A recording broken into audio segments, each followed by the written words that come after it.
ನಮಸ್ತೆ ಸ್ನೇಹಿತರೆ. ಮಾಘ ಪುರಾಣ ಅಧ್ಯಾಯ 7. ಅವರಿಬ್ಬರ ಕೃತ್ಯಗಳನ್ನು ಟೀಕಿಸಿದ ನಂತರ ಚಿತ್ರಗುಪ್ತನು ಸಹೋದರರಿಗೆ, ನಿಮ್ಮ ಅಣ್ಣ ಕುಂಡಲನನ್ನು ಭಯಾನಕ ನರಕಕ್ಕೆ ಎಸೆಯಿರಿ ಮತ್ತು ನಿಮ್ಮ ಕಿರಿಯ ಸಹೋದರ ವಿಕುಂಡಲನನ್ನು ಪರಮ ಸುಖಗಳಿರುವ ಸ್ವರ್ಗಕ್ಕೆ ಕರೆದೊಯ್ಯಿರಿ ಎಂದು ಹೇಳಿದನು. ಆಗ ಒಬ್ಬ ಸಹೋದರ ಕುಂಡಲನನ್ನು ನರಕಕ್ಕೆ ಕರೆದೊಯ್ಯುದನು ಮತ್ತು ಇನ್ನೊಬ್ಬ ಸಹೋದರ ದುತು ಬಹಳ ನಯವಾಗಿ, ಏ ವಿಕುಂಡಲ, ಬಾ, ನೀನು ಒಳ್ಳೆಯ ಕಾರ್ಯಗಳ ಮೂಲಕ ಸ್ವರ್ಗವನ್ನು ಪಡೆಯುತ್ತೀಯ ಮತ್ತು ಅನೇಕ ರೀತಿಯ ಸುಖಗಳನ್ನು ಅನುಭವಿಸುತ್ತೀಯ ಎಂದು ಹೇಳಿದನು. ಆಗ ವಿಕುಂಡಲನು ಮನಸ್ಸಿನಲ್ಲಿ ಬಹಳ ಆಶ್ಚರ್ಯ ಮತ್ತು ಸಂದೇಹದಿಂದ ದುತುವಿಗೆ, ಹೇ ದುತು ಎಂದು ಹೇಳಿದನು, ನನ್ನ ಮನಸ್ಸಿನಲ್ಲಿ ಒಂದು ಗಂಭೀರ ಸಂದೇಹ ಹುಟ್ಟಿದೆ. ಆದ್ದರಿಂದ ನಾನು ನಿನ್ನನ್ನು ಕೇಳುತ್ತೇನೆ, ದಯವಿಟ್ಟು ನನ್ನ ಪ್ರಶ್ನೆಗಳಿಗೆ ಉತ್ತರಿಸಿ. ನೀವಿಬ್ಬರೂ ಒಂದೇ ಕುಲದಲ್ಲಿ ಹುಟ್ಟಿದ್ದೀರಿ, ಒಂದೇ ರೀತಿಯ ಕಾರ್ಯಗಳನ್ನು ಮಾಡಿದ್ದೀರಿ ಮತ್ತು ಎಂದಿಗೂ ಯಾವುದೇ ಪಾಪವನ್ನು ಮಾಡಿಲ್ಲ. ಒಬ್ಬರು ನರಕಕ್ಕೆ ಮತ್ತು ಇನ್ನೊಬ್ಬರು ಸ್ವರ್ಗಕ್ಕೆ ಏಕೆ ಹೋದರು? ನಾನು ಸ್ವರ್ಗಕ್ಕೆ ಬರಲು ಯಾವುದೇ ಕಾರಣವನ್ನು ಕಾಣುತ್ತಿಲ್ಲ. ಆಗ ಧರ್ಮದೂತನು, ಓ ವಿಕುಂಡಲ ಎಂದು ಹೇಳಿದನು, ಪೋಷಕರು, ಪುತ್ರರು, ಹೆಂಡತಿಯರು, ಸಹೋದರರು ಮತ್ತು ಸಹೋದರಿಯರೊಂದಿಗಿನ ಎಲ್ಲ ಸಂಬಂಧಗಳು ಹುಟ್ಟಿನಿಂದಲೇ ಉಂಟಾಗುತ್ತವೆ ಮತ್ತು ಜನ್ಮವು ಕರ್ಮದ ಫಲಗಳನ್ನು ಅನುಭವಿಸಲು ಮಾತ್ರ ಸಿಗುತ್ತದೆ. ಒಂದು ಮರಕ್ಕೆ ಅನೇಕ ಪಕ್ಷಿಗಳು ಬರುವಂತೆಯೇ ಈ ಜಗತ್ತಿನಲ್ಲಿ ಪುತ್ರರು, ಸಹೋದರರು, ತಾಯಂದಿರು ಮತ್ತು ತಂದೆಯರ ಸುಲಭ ಒಕ್ಕೂಟವೂ ಸಹ ಇದೆ.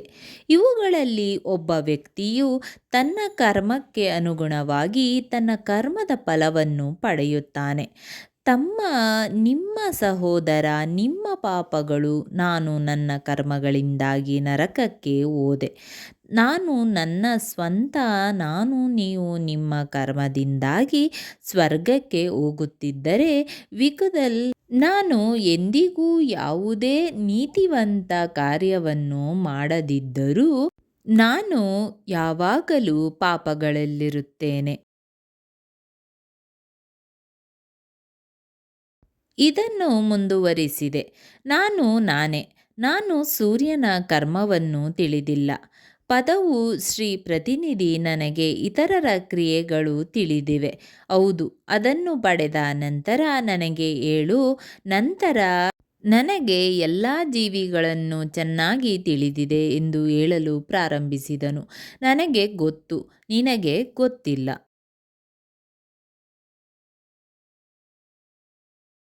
ಹರಿಮಿತ್ರನ ಮಗ ಸುಮಿತ್ರ ನರ್ಮದಾ ಮೂಲದ ಬ್ರಾಹ್ಮಣ. ಅವನ ಆಶ್ರಮವು ಯಮುನಾ ನದಿಯ ಆಗ್ನೇಯದಲ್ಲಿತ್ತು. ನೀನು ಅವನೊಂದಿಗೆ ಕಾಡಿನಲ್ಲಿ ಸ್ನೇಹ ಬೆಳೆಸಿದೆ ಮತ್ತು ಅವನೊಂದಿಗೆ ನೀನು ಮಾಘ ಮಾಸದ ಸಮಯದಲ್ಲಿ 2 ಬಾರಿ ಯಮುನಾ ನದಿಯಲ್ಲಿ ಸ್ನಾನ ಮಾಡಿದೆ.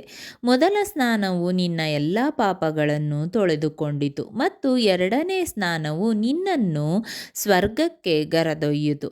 ಆದ್ದರಿಂದ ಓ ವೈಶ್ಯರ, ನೀನು ಮಾಘ ಮಾಸದ ಸಮಯದಲ್ಲಿ 2 ಬಾರಿ ಸ್ನಾನ ಮಾಡಿದೆ. ಈ ಪುಣ್ಯದ ಪರಿಣಾಮವಾಗಿ ನೀನು ಸ್ವರ್ಗವನ್ನು ಪಡೆದೆ ಮತ್ತು ನಿನ್ನ ಸಹೋದರ ನರಕಕ್ಕೆ ಹೋದನು. ದತ್ತಾತ್ರೇಯ ಈ ರೀತಿಯಾಗಿ ತನ್ನ ಸಹೋದರನ ದುಃಖದಿಂದ ತೀವ್ರವಾಗಿ ದುಃಖಿತನಾಗಿ ಸಿಹಿ ಮಹಿಳೆಯರಿಗೆ ವಿನಮ್ರವಾಗಿ ಹೇಳುತ್ತಿದ್ದಾನೆಂದು ಹೇಳಲು ಪ್ರಾರಂಭಿಸಿದನು.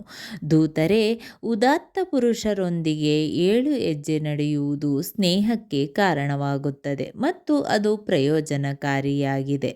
ಸ್ನೇಹಿತ ಪ್ರೀತಿಯ ಬಗ್ಗೆ ಚಿಂತಿಸದೆ, ದಯವಿಟ್ಟು ಯಾವ ಕ್ರಿಯೆಗಳು ವ್ಯಕ್ತಿಯನ್ನು ನರಕದ ಲೋಕಕ್ಕೆ ಕರೆದೊಯ್ಯುವುದಿಲ್ಲ ಎಂದು ನನಗೆ ಹೇಳು, ಏಕೆಂದರೆ ನೀನು ಬುದ್ಧಿವಂತ.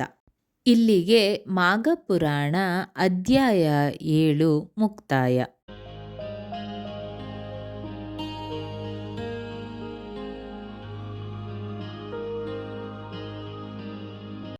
ಸ್ನೇಹಿತರೆ, ಈ ವಿಡಿಯೋ ಇಷ್ಟವಾದಲ್ಲಿ ಲೈಕ್, ಶೇರ್ ಆ್ಯಂಡ್ ಕಾಮೆಂಟ್ ಮಾಡಿ. ಮುಂದಿನ ವಿಡಿಯೋಸ್ಗಳಿಗಾಗಿ ಚಾನಲ್ ಅನ್ನು ಸಬ್ಸ್ಕ್ರೈಬ್ ಮಾಡಿ. ಧನ್ಯವಾದಗಳು.